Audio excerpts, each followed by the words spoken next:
கர்த்தருடைய பரிசு நாமத்திற்கு மகிமை உண்டாவதாக. பிரியமானவர்களே, உங்கள் யாவரையும் இந்த குடும்ப வேத தியானத்தில் பார்ப்பதிலே மிகுந்த சந்தோஷம். இன்றைக்கும் கூட மறுபடியும் ஒரு புதிய தலைப்போடு உங்களை பார்ப்பதற்கு கர்த்தர் கொடுத்த கிருபைக்காய் நான் கர்த்தருக்கு நன்றி செலுத்துகிறேன். இந்த நாளிலும் கூட நாம் விசேஷமாக மன்னித்தல், அதாவது ஃபர்கிவ்னஸை குறித்து நாம் பார்க்க போகிறோம். இந்த தலைப்பை குறித்து நம் யாவருக்கும் தெரியும், இதோடைய அர்த்தம் என்ன என்று சொல்லி நம் யாவருக்கும் தெரியும். ஆனாலும் கூட இந்த அர்த்தத்துடைய காரியங்களை நம் குடும்பமாக நாம் செய்கிறோமா என்று சொல்லி நாம் இன்றைக்கு ஆராய்ந்து பார்க்க போகிறோம். விசேஷமாக இன்றைக்கு கொலோசியர் 3ஆம் அதிகாரம் 13வது வசனத்தை முன்னிட்டு தான் இந்த காரியங்களை நாம் பார்க்க போகிறோம். விசேஷமாக அந்த வார்த்தையானது என்ன சொல்லுகிறது, அந்த வார்த்தையை வைத்து நம் குடும்பத்திற்கு இந்த மன்னித்தலை எப்படி நாம் கற்றுக் கொடுக்க போகிறோம், நம் பிள்ளைகளுக்கு எப்படி இந்த மன்னித்தலை கற்றுக் கொடுக்க போகிறோம். இன்றைக்கி பெரியோராக இருக்கிற நீங்கள் இந்த மன்னித்தலுடைய அர்த்தங்களை புரிந்து கொண்டு அப்படியாய் நீங்கள் செய்யாமல் இருப்பீர்கள் என்று சொன்னால், ஒரு கர்த்தருக்கு விருப்பமில்லாத ஒரு காரியங்களை நீங்கள் குடும்பத்திற்கு முன்பாக வெளிப்படுத்துகிறீர்கள் என்று சொன்னால், இந்த மன்னிப்புடைய அர்த்தங்களை உங்கள் குடும்பத்திலே நீங்கள் விதைக்காமல் இருப்பீர்கள் என்று சொன்னால், நாளைக்கு உங்கள் பிள்ளைகள் வளரும்போது அவர்கள் ஒருவரை மன்னிக்க முடியாதபடிக்கு, ஒருவரை தேற்ற முடியாதபடிக்கு, ஒருத்தரோடு கூட பக்குவப்பட முடியாதபடிக்கு அவர்கள் அப்படிப்பட்ட சூழ்நிலையிலே அவர்கள் வளருவார்கள். பிரியமானவர்கள், அதனாலே குடும்பத்தில் இருக்கிற நீங்கள் தலைவர்களோ, குடும்பத்தில் இருக்கிற நீங்களோ இந்த மன்னித்தலை நீங்கள் புரிந்து கொண்டு எப்படி கிறிஸ்து மன்னித்தாரோ அதே போல நீங்களும் ஒவ்வொருவரும் மன்னிக்க வேண்டும் என்றுதான் கிறிஸ்து இன்றைக்கு விரும்புகிறார். அப்படிப்பட்ட இந்த மன்னித்தலை நாம் புரிந்து கொண்டு இதை நாம் செய்யும்போது நம் பிள்ளைகள் பார்ப்பார்கள். அந்த பார்க்கிற விதமாக தான் என்ன நடக்கும், நம் குடும்பத்திலே இந்த மன்னித்தல் என்ற வார்த்தை வந்து இருக்கும்போது ஒரு வித்தியாசத்தை ஜனங்கள் நம் குடும்பத்தின் மூலியமாய் அவர்கள் பார்ப்பார்கள். இன்றைக்கு இந்த மன்னித்தல் இல்லாமல் இருப்பதினாலே, இந்த ஃபர்கிவ்னஸ் இல்லாமல் இருப்பதினாலே குடும்பத்திலும் சமுதாயத்திலும் விசேஷமாய் திருச்சபையிலும் கூட ஒரு சந்தோஷம், ஒரு சமாதானம் இல்லாத சூழ்நிலை வருகிறது. என்று சொன்னால், மன்னித்தல் இல்லாதபடிக்கு ஒரு மன்னிக்க முடியாத ஒரு சூழ்நிலையில் இருக்கும்போது நம்ம எந்த ஒரு காரியத்தும் முழு உள்ளத்தோடு செய்ய முடியாது. அதனாலே இன்றைக்கு இந்த மன்னித்தலானது மிக அவசியமாய் இருக்கிறது. அதுதான் நாம் பார்க்க போகிறோம். வாருங்கள், இதை ஆழமாய் பார்ப்பதற்கு முன்பாக நம் யாவரும் கண்களை மூடி தேவனை நோக்கி பார்ப்போம். ஸ்தோத்திரம் ஆண்டவரே, உமக்கு நன்றி செலுத்துகிறோம். இன்றைக்கு மன்னித்தலை குறித்து, மன்னிப்பதை குறித்து, மன்னிப்பதற்கு எதற்காக நாங்கள் மன்னிக்க வேண்டும், இந்த மன்னித்தலுக்குள்ளாக என்ன அடங்கியிருக்கிறது என்று சொல்லி நாங்கள் பார்ப்பதற்கு எங்களுக்கு கிருபை செய்யும் ஆண்டவரே. நீர் பேசும், நீர் எங்களை நடத்தும், எங்களை ஆசீர்வதியும். இன்றைக்கு இந்த வார்த்தையானது ஒவ்வொரு ஜனங்களுடைய உள்ளத்திலையும் அது தொடட்டும் ஆண்டவரே. இந்த வார்த்தையானது தொடரும்போது நிச்சயமாகவே இன்றைக்கு ஒரு பெரிய மாற்றுதல் ஒவ்வொரு குடும்பத்திலும் வரட்டும். மன்னிக்க முடியாதபடி அமர்ந்திருக்கிறவர்கள், மன்னிக்க முடியாதபடி ஆண்டவரே அந்த காரியங்களை மனதில் சுமந்து கொண்டிருக்கிறவர்களுக்கு இந்த நேரத்தில் ஆண்டவரோடு ஒரு விடுதலை தருவீராக. காயப்பட்டிருக்கிற உள்ளத்தை கர்த்தர் தொடுவீராக. மன்னிக்க முடியாமல் இருக்கின்ற உள்ளத்தை கர்த்தர் தொடுவீராக. ஒரு புதிய ஆண்டவரே, ஒரு புதிய சுகத்தை கர்த்தர் தருவீராக. மன்னிக்க முடிகிற உள்ளத்தை கர்த்தர் தருவீராக. ஆண்டவரே, மன்னிப்பது என்று சொல்வது is a process, Lord God. ஆண்டவரே, அது ஒரு நாள் மாறுகிற காரியம் அல்ல. ஆனால் உம்மால முடியாத காரியங்கள் ஒன்றுமே இல்லை ஆண்டவரே. நீ நினைத்தால் அது ஒரு நாள் மாறும் சுவாமி. It's a supernatural for you. ஒரு சூப்பர் நேச்சுரலான ஒரு காரியத்தை உம்மால செய்ய முடியும் ஆண்டவரே. நீ செய்ய நாங்கள் ஜெபிக்கிறோம். நீ தொடர்ந்து நடத்துவீராக, இன்றைக்கு ஆசீர்வதிப்பீராக. இயேசுவின் மராத நாமத்தில் ஜெபிக்கிறோம் நல்ல பிதாவே, ஆமேன். பிரியமானவர்களே, இந்த தலைப்பை நாம் ஆழமாய் பார்ப்பதற்கு முன்பாக சில கேள்விகளோடு நான் ஆரம்பிக்க ஆசைப்படுகிறேன். When someone does something that hurts you, யாராவது உங்களை ஏதாவது செய்து உங்களை காயப்படுத்தியிருந்தால் உங்களுடைய எதிர்வினை எப்படியாய் இருக்கிறது? How do you react? எப்படி நீங்க அந்த காரியத்துக்கு ரியாக்ட் பண்ணுகிறவராய் நீங்கள் இருக்கிறீர்கள்? நீங்கள் அந்த நபர் முன்பாக போய் நின்று கத்தி சண்டை போடுகிறவர்களாய் நீங்கள் இருக்கிறீர்களா? இல்லாவிட்டாலும் நீங்கள் பழி வாங்குவதற்கென்று சொல்லி நேரங்களை தேடிக்கொண்டு மறுபடியும் அந்த வழியை மறுபடியும் அந்த சகோதரருக்கோ அல்ல சகோதரிக்கோ நாம் திருப்பி கொடுக்க வேண்டும் என்று சொல்லி நீங்கள் ரிவெஞ்ச், அதாவது பழி வாங்குகிற ஒரு சுபாவம் உடையவர்களாய் நீங்கள் இருக்கிறீர்களா? இல்லாவிட்டாலும் நீங்கள் அந்த சகோதரோ சகோதரியோ நான் பட்ட இந்த வேதனைக்கோ கஷ்டத்திற்கோ இல்லை என்னிடத்திலிருந்து சில பொருட்கள் உடைந்திருந்தால் இல்லாவது ஏதாவது காணா போயிருந்தால் மறுபடியும் அதை எனக்கு திருப்பி செய்து விட வேண்டும் என்று சொல்லி எதிர்பார்த்து காத்திருக்கிறவர்களாக நீங்கள் இருக்கிறீர்களா? இல்லாவிட்டாலும் மற்றவர்கள் இடத்தில் கொண்டு போய் இந்த கதையை சொல்லி அந்த சகோதர சகோதரியை உடைய பேரை கெடுப்பதற்கு நாம் சில காரியங்களை செய்து கொண்டிருக்கிறோமா? இதில் சொன்ன சில காரியங்களை இதை கேட்டுக்கொண்டிருக்கிற நீங்களும் நானும் சில நேரத்தில் இதை செய்யக்கூடும். ஏனென்று சொன்னால் இது மனிதனுடைய சுபாவமாய் இருக்கிறது. ஒரு மனிதனுக்கு ஒரு காரியம் பிடிக்காமல் போயிற்றது என்று சொன்னால் அந்த சகோதரன் சகோதரியை ஏதாவது செய்ய வேண்டும் என்று சொல்லி நினைப்பது மனிதனுடைய குணம். இதுதான் சொல்வது பாவ குணம் மனிதனுக்குள்ளாக இருக்கிறது. ஆனால் ஆண்டவர் இன்றைக்கு நமக்கு புதிதாக ஒரு காரியத்தை கற்றுக் கொடுக்கிறார், மன்னித்தல். இதில் இருக்கிற காரியங்களை நீங்கள் செய்யக்கூடாது என்று ஆண்டவர் இன்றைக்கு உங்கள் மத்தியிலே பேசுகிறார்.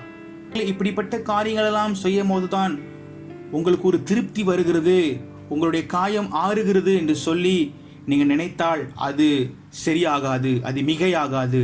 ஏன் என்று சொன்னால் பிரியமானவர்களே, ஒரு மனிதனுடைய உள்ளத்திலிருந்து அந்த சகோதர சகோதரியை நீங்கள் மன்னிக்கும் போதுதான் உங்களுக்குள்ளாக மெய்யான சமாதானமும் சந்தோஷமும் ஆண்டவர் வைக்கிறார். நீங்கள் ஒரு சகோதரன் சகோதரியை, உங்கள் மனைவியை, உங்கள் பிள்ளைகளை, உங்கள் கணவரை நீங்கள் மன்னிக்க முடியாதவர்களாய் நீங்கள் இருப்பீர்கள் என்று சொன்னால் ஏதாவது செய்திருப்பார்கள். ஆனால் அதை மன்னிக்க முடியாதபடிக்கு நீங்கள் இருப்பீர்கள் என்று சொன்னால் நிச்சயமாகவே சந்தோஷமான ஒரு வாழ்க்கை வாழ முடியாது. இன்றைக்கு மனிதனாய் படைக்கப்பட்டிருக்கிற ஒவ்வொரு மனிதனும் பாவம் செய்கிறார்கள்.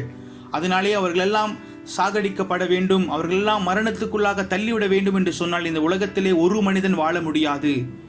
இன்றைக்கு பாவம் செய்வது ஆண்டவருக்கு பிடிக்காத ஒரு காரியமாய் இருந்தாலும் கூட மறுபடியும் மனம் திரும்பி ஆண்டவர் சமூகத்துக்கு வரும்போது ஆண்டவர் பாவிகளை மன்னிக்கிறவராய் இருக்கிறார் என்று சொன்னால் இன்றைக்கு நீங்களும் நானும் ஒரு சந்தர்ப்பத்தை கொடுத்து அவர்களை மன்னிக்க வேண்டியது கட்டாயமாய் இருக்கிறது. பிரியமானவர்களே, இன்றைக்கு வேதம் நமக்கு ஒரு காரியங்களை அழகாக கற்றுக் கொடுக்கிறது.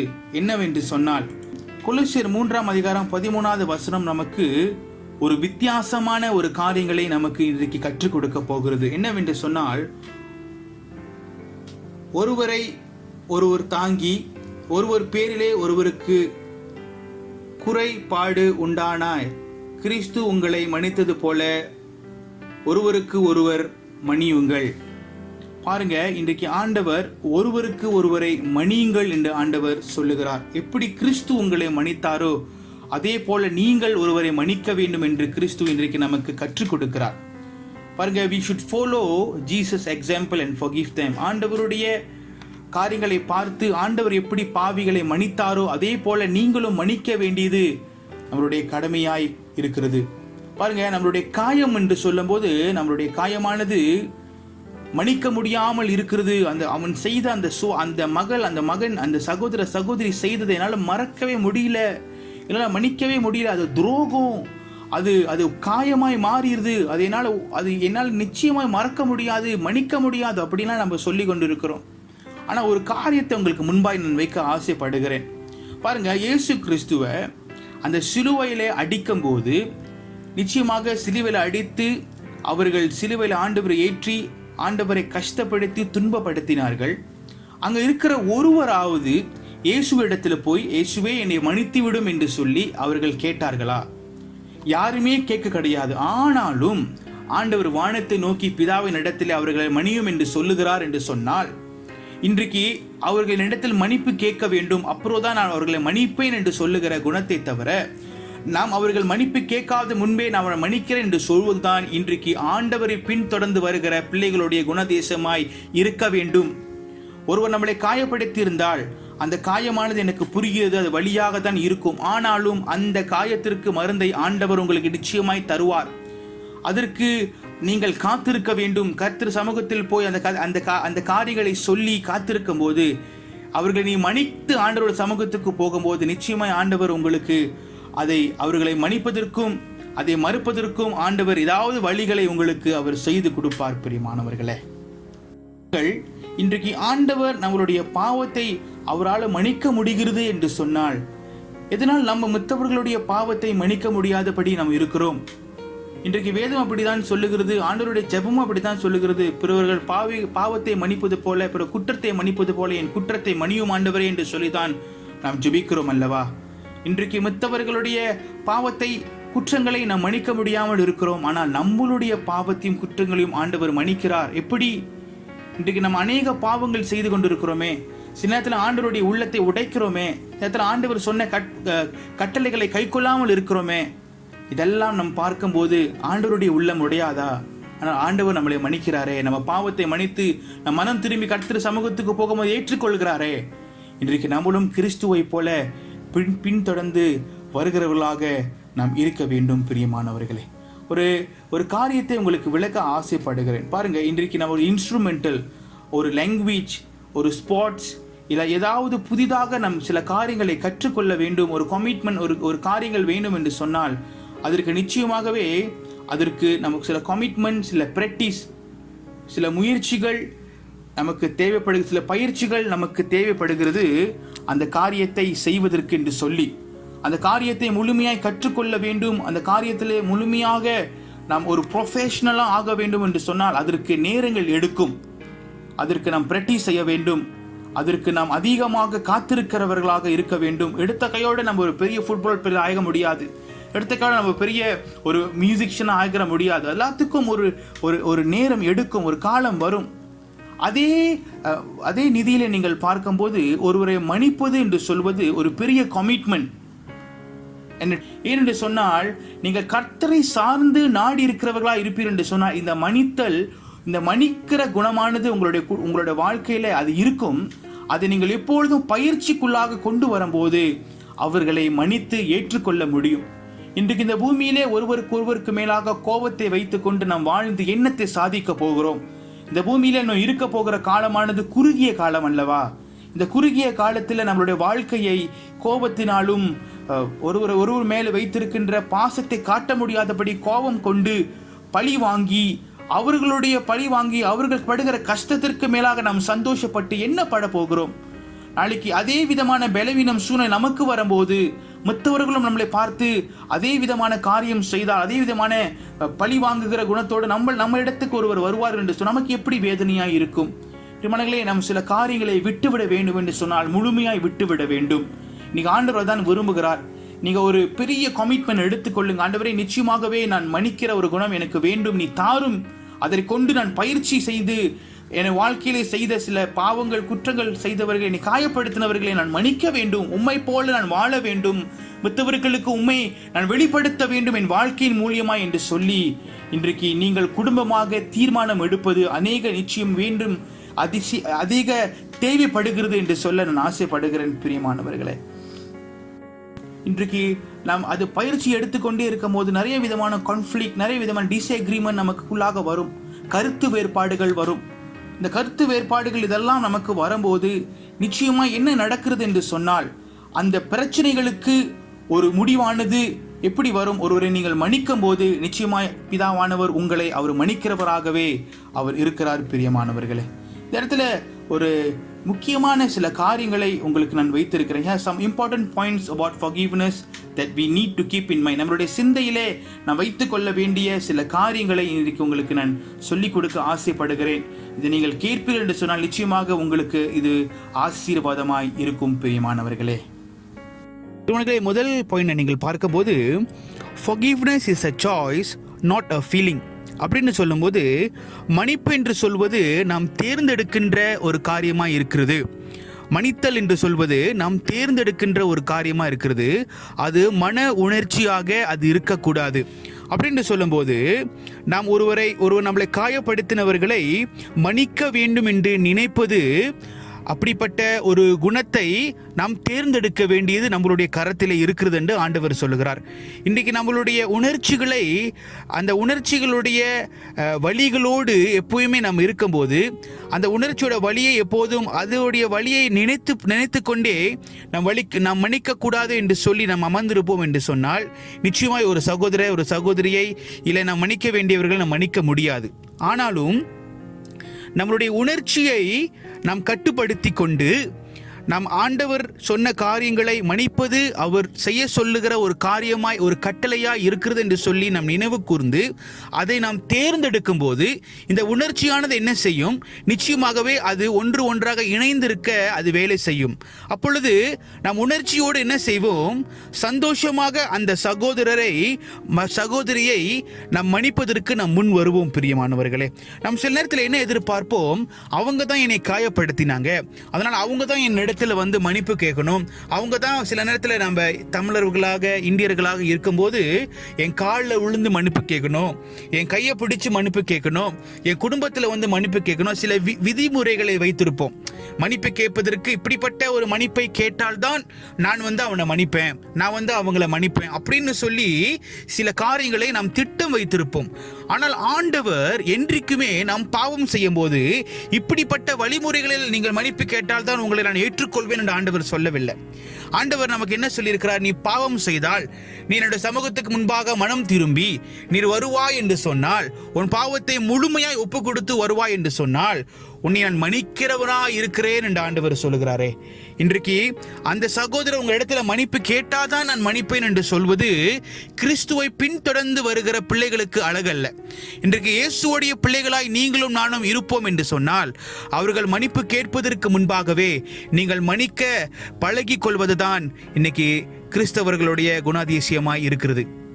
அதனால இன்றைக்கு கிறிஸ்துவை பின்தொடர்ந்து இருக்கிற நீங்களும் நானும் அவர்கள் மன்னிப்பு கேட்பதற்கு முன்பாகவே அவர்களை மன்னிப்பதற்கு நாம் பழகி கொள்ள வேண்டும். இரண்டாவது காரியங்களை நீங்கள் பார்க்கும்போது, forgiveness is an ongoing process. பாருங்க, மன்னித்தல் என்று சொல்வது அது இன்றைக்கு மன்னிப்பு கேட்டு உடனே அது நடந்து விடுகிற காரியம் அல்ல.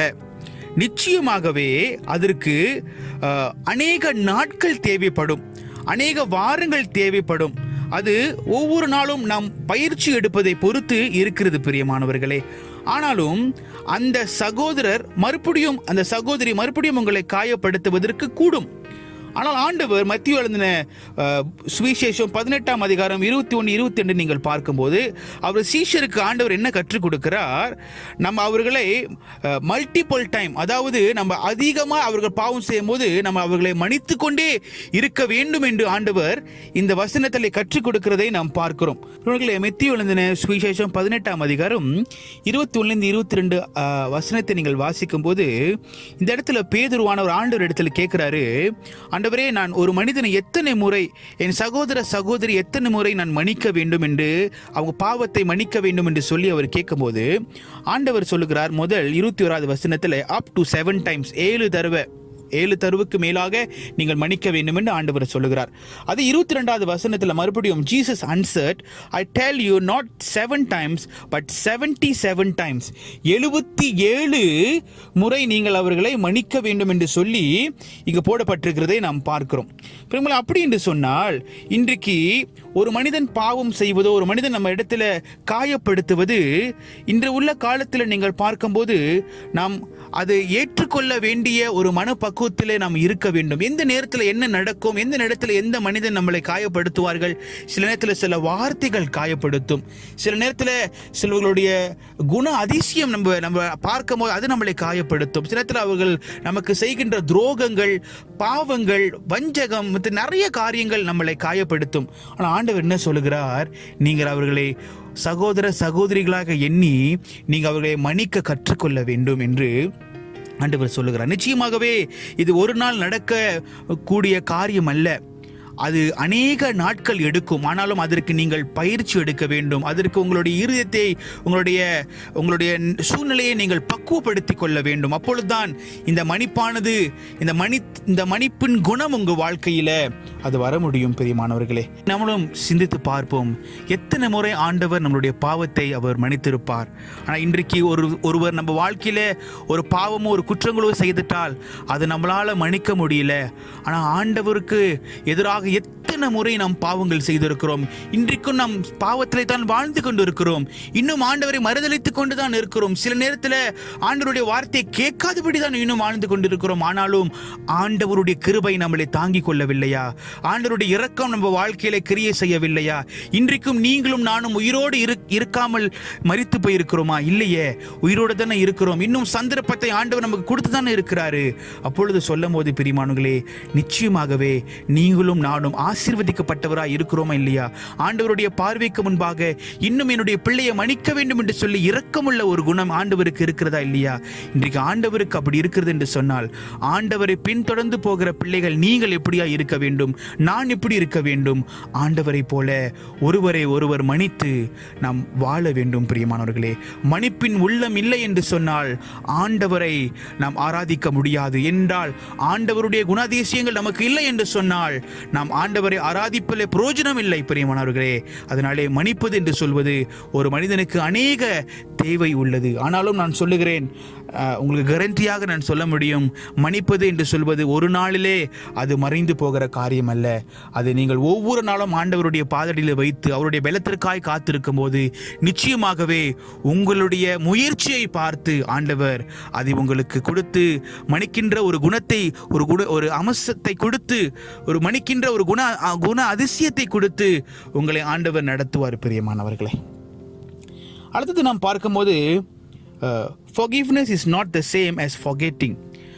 மன்னித்தல் என்று சொல்வது மன்னித்தலும் மறப்பதும் ஒன்றல்ல. ஓகே, நாம் புரிந்து கொள்ள வேண்டும். forgiveness doesn't mean acting as if the person never hurt you, but it doesn't mean not holding the person's sin against them anymore. பாருங்க, மன்னிப்பது என்று சொல்வது மறப்பதை குறித்து நான் சொல்லல, மன்னிப்பதை குறித்து நான் சொல்லுகிறேன். இன்றைக்கு நம்மளுடைய கையில ஒரு காயம் பட்டிருக்கிறது என்று சொன்னால், அந்த காயத்தை உண்டாக்கின அந்த சகோதரருக்கு மேலாக நமக்கு கோபம் வரும். அப்பொழுது நம்ம என்ன சொல்லுவோம்? இந்த காயத்தை நமக்கு உண்டாக்கின அந்த சகோதரரை நாம் மன்னித்து விடுவோம். ஆனால் அந்த காயத்தை மறுபடியும் பார்க்கும்போது நமக்கு என்ன தோணும்? அந்த காயத்தை உண்டாக்கின அந்த சகோதரருடைய முகம்தான் மறுபடியும் வரும். சகோதரருடைய முகம்தான் மறுபடியும் வரும். அதனாலே இதை மறுப்பது என்று சொல்வது நம்மளுடைய பலத்தினாலே கூடாத ஒரு காரியமாய் இருக்கிறது.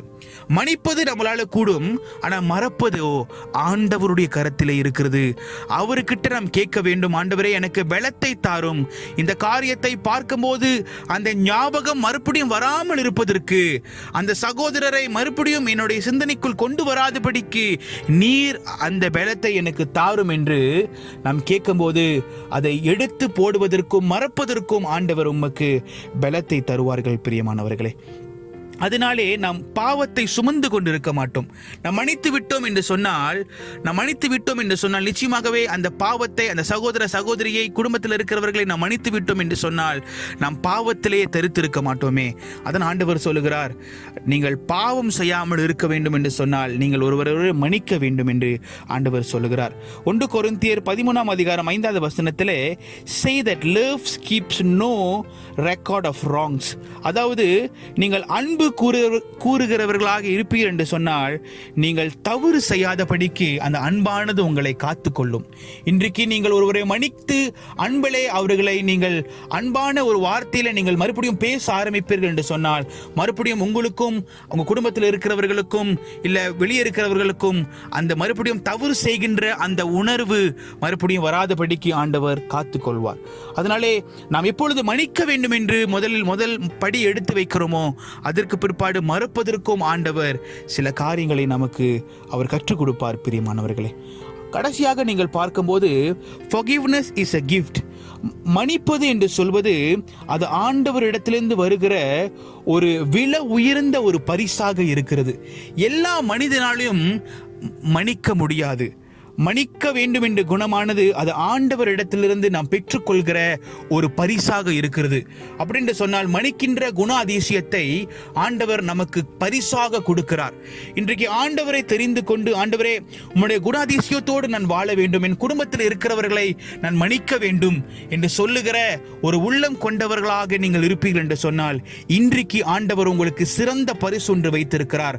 அதுதான் மன்னிக்கின்ற உள்ளத்தை கர்த்தர் பரிசாக உங்களுக்கு கொடுக்க போகிறார். அதை கொண்டு நீங்கள் என்ன செய்ய முடியும்? அதை நீங்கள் பெற்றுக்கொண்டு உங்களை காயப்படுத்தினவர்கள், உங்களை வேதனைப்படுத்தினவர்களை நீங்கள் மன்னித்து அவர்களை நீங்கள் ஏற்றுக்கொண்டு சந்தோஷமாய் அன்பிலே நீங்கள் நிலைத்து நீங்கள் வாழப் போகிறீர்கள். பிரியமானவர்களே, இன்றைக்கு தேர்ந்தெடுக்க வேண்டியது நம்மளுடைய கருத்தில் இருக்கிறது. இந்த பாவ மன்னிப்பு என்று சொல்வது இரண்டு புறமாக இருக்கிறது. எப்பொழுது நாம் ஒருவரை மன்னிக்கிறோமோ அப்பொழுதுதான் நம்மளுடைய பாவங்கள் மன்னிக்கப்படுகிறது. என்றைக்குமே நாம் ஒருவரை மன்னிக்காதபடிக்கு நம்மளுடைய பாவங்கள் என்றென்றைக்குமே மன்னிக்கப்படாது என்று சொல்லி நீங்கள் நினைவு கூறுங்கள். பிரியமானவர்களே, இறுதியாக நாம் என்ன தெரிந்து கொள்ள வேண்டும் என்று சொன்னால், ஞாபகத்தில் வைத்துக் கொள்ளுங்கள், நீங்கள் ஒரு நபரை நீங்கள் மன்னிக்கிறீர்கள் என்று சொன்னால் நீங்கள் இந்த உலகத்துக்கு என்ன காண்பிக்கிறீர்கள் என்று சொன்னால் ஆண்டவர் உங்களுடைய பாவத்தை மன்னிக்கிறார் என்று சொல்லி நீங்கள் காண்பிக்கிறீர்கள். இன்றைக்கு நீங்கள் மற்றவருடைய பாவத்தை மன்னிக்க நீங்கள் முன் வராமல் இருப்பீர்கள் என்று சொன்னால் இந்த உலகத்துக்கு நீங்கள் என்ன காண்பிக்கிறீர்கள்? நானும் உலகத்தில் இருக்கிற ஒரு சராசரியான மனிதனைப் போலதான் வாழ்ந்து கொண்டிருக்கிறேன், மற்றவர்களுக்கும் எனக்கும் எந்த ஒரு மாற்றமும் இல்லை என்று சொல்லி நீங்கள் காண்பிக்கிறீர்கள். நாம் புரிந்து கொள்ள வேண்டியது என்னவென்று சொன்னால், நம் தேவனுடைய குணாதிசயங்கள் நம் வாழ்க்கையிலே இருக்க வேண்டும். நம் தேவனுடைய குணாதிசயங்கள் நம் வாழ்க்கையிலே இருக்கும்போது மன்னித்தல் என்று சொல்வது ஆண்டவருடைய ஒரு குணாதிசயம். பெரியமானவர்களே, ஆண்டவர் அவரை மறுதலித்தவர்கள், அவரை காட்டி கொடுத்தவர்கள், அவரை சிறுவையிலே அறைந்தவர்கள் மற்ற யாவரையும் மன்னியும் என்று பிதாவின் இடத்தில் கேட்கிறார். அதுதான் அவருடைய தேவன். இன்றைக்கு அவரை ஆராதிக்கின்ற குடும்பமாய் நீங்கள் இருக்கிறீர்களா? நீங்களும் ஆண்டவரை பின்தொடர வேண்டும். அவருடைய குணாதிசயம் உங்கள் வாழ்க்கையில வர வேண்டும். அப்பொழுதுதான் ஆண்டவர் உங்களை ஆசீர்வதித்து உங்களை அவர் ஏற்றுக்கொள்வார். பிரியமானவர்களே, பாவங்களை மன்னிப்போம். குற்றங்களையும் பாவங்களையும் எப்பொழுதுமே சொல்லிக் கொண்டே நாம் மறுபடியும் அந்த காயத்திலே வாழாதபடிக்கு ஆண்டவர் இடத்துல ஒப்பு கொடுத்து, ஆண்டவரே நீர் மன்னியும் சுவாமி என்று சொல்லும் போது நிச்சயமாக அந்த பலத்தை ஆண்டவர் கொடுப்பார். இன்னைக்கும் குடும்பத்திலே, அநேக குடும்பத்திலே பார்க்கும்போது மனைவிக்கும் கணவனுக்கும் பிரச்சனை, கணவனுக்கும் மனைவிக்கும் பிரச்சனை, குடும்பத்தில் தாய் தகப்பனும் பிள்ளைகளுக்கும் பிரச்சனை, காயங்கள், வலிகள், வேதனைகள், பேச முடியாமல், மன்னிக்க முடியாமல், ஒருவர் பார்க்க முடியாமல். இதெல்லாம் வேண்டாம் பிரியமானவர்களே, இதெல்லாம் வேண்டாம். நாம் வாழ போகிற இந்த உலகத்தின் குறுகிய நாட்களிலே நாம் சந்தோஷமாய் இருப்போமே, சமாதானமாய் இருப்போமே, ஒருவர் நேசிப்போமே, நம் வாழ்க்கையை மாற்றிக்கொள்வோமே. இந்த பூமியிலே ஆண்டவர் நம்மளை படைத்தது எதற்காக? நம்மளுடைய ஆசையை நிறைவேற்றுவதற்காகவா? அல்ல, ஆண்டவருடைய நாமத்தை மகிமைப்படுத்துவதற்காக. அவர் நம்மளை இந்த பூமியில் அவருடைய சித்தத்தை செய்வதற்காக வைத்திருக்கிறாரே. அதை இன்றைக்கும் கேட்டிருக்கிறோமா? இன்றைக்குமே நம்மளுடைய வாழ்க்கையை பெரிதாக பேசிக் கொண்டிருக்கிறோம், நம்மளுடைய வாழ்க்கையை பெரிதாக எண்ணிக்கொண்டிருக்கிறோம். நாம் அதற்காக வாழ்வதற்காக இந்த பூமிக்கு ஆண்டவர் நம்மளை படைக்கவில்லை. அது ஒரு பாதியா இருந்தாலும் கூட முழுமையாய் கர்த்தர் நம்மளை படைத்ததற்காக, இந்த பூமியிலே அவருடைய நாமத்தை பிரஸ்தாபப்படுத்துவதற்காக, அவருடைய மகிமையை எடுத்து சொல்வதற்காக, பிறருக்கு நாம் சாட்சியாய் வாழ்வதற்காக. இன்னைக்கு நம் குடும்பத்திலே சாட்சி இழந்து போய் இருக்கிறோமே, நம்மளுடைய சமுதாயத்தில் சாட்சி இழந்து போய் இருக்கிறோமே, நம்மளுடைய திருச்சபையில சாட்சி இழந்து போய் இருக்கிறோமே. எப்படி பலருக்கு போய் நாம் பேச போகிறோம்? எப்படி பலருக்கு மன்னிப்பை குறித்து கற்றுக் கொடுக்க போகிறோம்? எப்படி போய் பலருக்கு அன்பை குறித்து கற்றுக் கொடுக்க போகிறோம்? இன்னைக்கு நீங்களும் நானும் சரியா இல்லாமல் இருப்போம் என்று சொன்னால் நம் கிறிஸ்துவுக்காக ஒளியாகவும் உப்பாகவும் சாட்சியாகவும் இருக்க முடியாதே. நாம் சிந்தித்து பார்ப்போம். இன்றைக்கு ஆண்டவர் நம்மளை படைத்தது அவருடைய ராஜ்யத்திற்காக, அவருடைய மகிமைக்காக. மற்றவர்களுக்கு உதவி செய்ய வேண்டும், மற்றவர்கள் இருளில் இருக்கிறவர்களை காப்பாற்ற வேண்டும். இன்றைக்கு நம் குடும்பத்திலே இப்படிப்பட்ட காரியங்கள் இருக்கும்போது எப்படி மற்ற குடும்பங்களுக்கு நாம் போக போகிறோம்? பிரியமானவர்களே, சிந்தித்து பார்ப்போம். நம்மளுடைய உள்ளத்தை ஆராய்ந்து பார்ப்போம். பிரச்சனைகள் வேண்டாம், சஞ்சலங்கள் வேண்டாம், கஷ்டங்கள் வேண்டாம், வேதனைகள் வேண்டாம். எல்லாத்தையும் கர்த்தருடைய பாதத்தில் வைத்துவிட்டு சந்தோஷமாய் வாழ்வதற்கு முன் வாருங்கள். நிச்சயமாய் கர்த்தர் உங்களை ஆசீர்வதிப்பார். நிச்சயமாய் உங்களுடைய முயற்சியை பார்த்து மன்னிப்பின் குணத்தை கர்த்தர் உங்களுக்கு கொடுப்பார். ஒருவரை மன்னிப்பதற்கு கர்த்தர் உங்களுக்கு கற்றுக் கொடுப்பார். ஆவியானவர் உங்கள் வாழ்க்கையில் அசைவாடுவார். ஒரு பெரிய அற்புத அதிசயம் உங்கள் வாழ்க்கையில் நடப்பதை நீங்கள் பார்க்க முடியும். நிச்சயமாகவே ஆண்டவர் உங்களை ஆசீர்வதிப்பார். இந்த நாளிலே நிச்சயமாக ஒரு மன்னிப்பின் குணத்தை ஆண்டவர் உங்களுக்குள்ளாக வைக்க வேண்டும் என்று சொல்லி நான் ஜெபிக்கிறேன். ஆண்டவரே, எங்களுடைய பூச்சம் திருச்சபையில் இருக்கிற ஒவ்வொரு அங்கத்தினருக்கும் மன்னிக்கின்ற குணத்தை தாரும் ஆண்டவரே என்று சொல்லி ஜெபிப்போம். நிச்சயமாகவே இதை பார்த்து கொண்டிருக்கிறவர்களுக்கும் ஆண்டவர் அப்படிப்பட்ட ஒரு உள்ளத்தை கொடுத்து வழி நடத்துவார் என்று விசுவாசிக்கிறேன். நாம் முயற்சி எடுக்கும் போது வெற்றி அடைவோம். பிரியமானவர்களே, கர்த்தர் உங்களையும் குடும்பத்தையும் ஆசீர்வதிப்பாராக. நம் கொலோசியர் இந்த புத்தகத்திலே பார்க்கும்போது இந்த புத்தகமானது, இந்த வசனமானது நமக்கு கற்றுக் கொடுப்பது, ஆண்டவர் உங்கள் பாவத்தை மன்னிப்பது போல நீங்களும் பிறர் பாவத்தை மன்னித்து அவர்களை ஏற்றுக்கொள்ளுங்கள். அப்பொழுது நீங்கள் ஆண்டவருடைய இருதயத்திற்கு ஏற்ற பாத்திரமாக நீங்களும் நானும் இருக்க முடியும். வாருங்கள், நம் கண்களை மூடி தேவன் நோக்கி நாம் பார்ப்போம். ஸ்தோத்தரிக்கிறோம் ஆண்டவரே, உமக்கு நன்றி செலுத்துகிறோம்.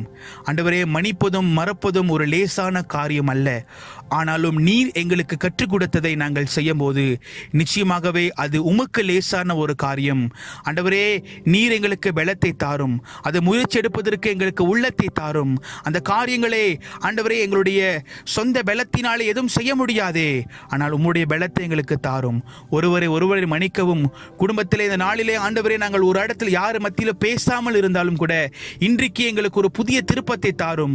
அந்த நபரிடத்துல நான் போய் பேசுகிறேன், அவங்க வந்து பேசுவாங்க, நான் காத்திருக்க மாட்டேன், நான் போய் பேசுறேன் ஆண்டவரே என்று சொல்ல ஆண்டவரே நாங்கள் ஜெபிக்கிறோம். அப்பா, உதவி செய்யுங்க ஆண்டவரே. ஒவ்வொரு சகோதரிகளை கேட்டுக்கொண்டிருக்கிறவர்களை அபிஷேகப்படுத்துவீராக. அவர்களுக்குள்ளாக மன்னிக்கின்ற அந்த சுவாபத்தை கர்த்தர் வைப்பீராக. ஒரு புதிய மாற்றத்தை கர்த்தர் கொண்டு வருவீராக. ஆண்டவரே, இதை கேட்டுக்கொண்டிருக்கிற ஒவ்வொரு நபரும் வாழ்க்கையிலும் ஒரு பெரிய அற்புதத்தை செய்வீராக. ஆண்டவரே, நீ நடத்தும் சுவாமி, நீர் ஆசீர்வதியும் ஆண்டவரே. மன்னிக்கின்ற குணத்தை தாரும் இயேசுவே. நீர் மன்னிப்பது போல நாங்களும் மன்னிக்க வேண்டும் என்று சொல்லி கற்றுக் கொடுத்திருக்கிறீரே, அதை நாங்கள் பிடித்து நிற்பதற்கு உதவி செய்யும் ஆண்டவரே. இந்த நாள் தொடங்கி நாங்கள் ஆரம்பிக்கிறோம். எங்களை காயப்படுத்தினவர்கள் யாராய் இருந்தாலும் நினைவு கூறுகிறோம், அவர்களுக்காக ஜெபிக்கிறோம். அவர்களை கர்த்தர் ஆசீர்வதிக்க வேண்டும் என்று ஜெபிக்கிறோம். கர்த்தர் நடத்துவீராக, கர்த்தர் வழி நடத்துவீராக, ஆசீர்வதிப்பீராக. நாங்கள் இழந்து போனது அநேகமாய் இருந்தாலும், நாங்கள் இழந்து போனது அநேக விதமான பொருட்களாக இருக்கட்டும், எங்களுடைய உணர்ச்சிகளாக இருக்கட்டும், பரவாயில்ல ஆண்டவரே, அவர்களை மன்னித்து விடுங்க. நாங்கள் மன்னிக்கிறோம். எங்கள் மன உள்ளத்தோட ஆழத்திலிருந்து அவர்களை நாங்கள் மன்னிக்கிறோம் என்று சொல்லி நாங்கள் ஜெபிக்கிறோம். அப்பா, அவர்களை மன்னியும், தொடர்ந்து நடத்தும், எங்களுக்கு பலத்தை தாரும். நாங்கள் கிறிஸ்துவை போல, உம்மை போல நாங்கள் வாழ்வதற்கு உதவி செய்யுங்க அப்பா. ஒப்பு கொடுத்தோம், நாமத்தை மகிமைப்படுத்துகிறோம், அபிஷேகப்படுத்தும். இந்த ராத்திரி வேளையில இதை கேட்டுக்கொண்டிருக்கிற ஒவ்வொருக்கு மேலாகவும் மன்னிக்கின்ற உள்ளத்தை கர்த்தர் வைப்பீராக. நடத்தும் சுவாமி, ஆசீர்வதியும், வழி நடத்தும், பாதுகாத்துக் கொள்ளும். இயேசுவின் மராத நாமத்தில் ஜெபிக்கிறோம் நல்ல பிதாவே. ஆமேன், ஆமேன், ஆமேன். மன்னியுங்கள் என்று சொன்னவரே, மன்னிக்க